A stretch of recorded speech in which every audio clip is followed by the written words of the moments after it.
As the director of 2 care homes, polypharmacy is part of our quality of care and its reduction. I'm responsible for the quality of care. But it's not just the quality of care, it's a quality of life issue, a quality of life for my residents. I've seen dramatic differences in the quality of their life when the burden of the medication is reduced and they're on less medications. As a program medical director for residential care, I need something that addresses the issue of polypharmacy, something that I, along with facility medical director colleagues, can champion.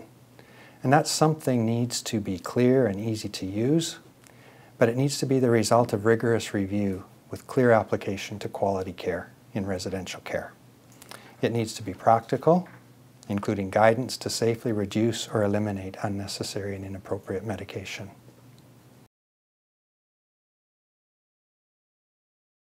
When I first saw the materials, I was really impressed and wanted to share that with colleagues almost right away. I did get a response back recently from a colleague who will be joining us as a facility medical director, someone with a lot of experience in residential care in another area.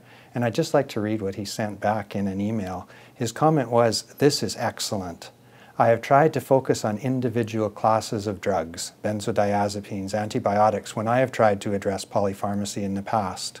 This global approach is much more effective. Some people put an enormous amount of very good work into this. Thanks for letting me see this. I would very much like to be part of this initiative." And as a program medical director, this is the kind of resource that I need. They've been personally useful to me because I've been able to use them if there's a question from a colleague. I found it very useful. I found it informative. I found the information that was at the education session useful, particularly the algorithms. The other reason I found that the Shared Care Initiative was useful is that it wasn't directed just at physicians. It was meant for multi-professionals, including pharmacists, nurses, residential care coordinators. My RCC, which is my resident care coordinator, and Dr. Brody, who is my medical director, spoke about this initiative and how we could actually apply it to residents and use the process in Bradley Centre. Oh yes, very much so. It's been very useful to have enthusiastic and interested key participants in the care of the elderly together in one room. We build on each other's energy, we learn from each other, and when everybody's together on the same page, we understand each other's problems, then we can go forward and start looking at meaningful involvement in the programs. No, it's been extremely useful. 2 months ago, 3 months ago, we held 2 medication reviews, one by Dr. Ralph Jones and one by Dr. Brian Brody, where we reviewed all medications under a med review. At that time, with 90 residents, we reduced the medications by close to 200 medications across Bradley Centre.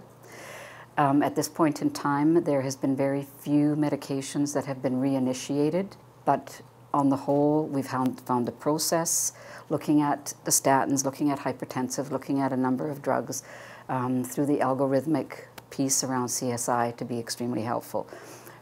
Residents feel better, costs are down, residents are not being, nursing staff is not being, spending all their time giving out pills.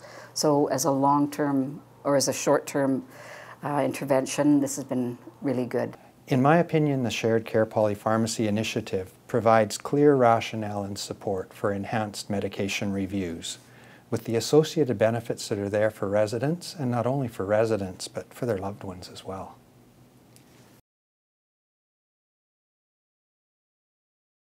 Yes, anecdotally, the family members have said they're interested in this, they understand the process. I think there was probably 14 family members there, and they were very interested, asked good questions, and yes, anecdotally, I think they found it very good and understood the reason for reducing polypharmacy in residential care. Continuing education, bringing up providing this initiative in an education session for more physicians. The nursing staff, I think that's really important. I think also pharmacists would benefit from this whole process. And again, possibly bringing family members into the idea around polypharmacy. Tools to assist in communication with families, focusing on quality of life and quality of care, will be critically important. So will tools to assist in communication with our partners in care. I'd like to see the development of a multi-level marketing or advertising campaign for shared care. I'd like to see us take a lead from the very successful program of Bugs Don't Need Drugs. I think that that's changed in admin speak a paradigm. And the Shared Care Committee could help by bringing the key players together, by acting as a coordinating and also as a body that'll push us forward.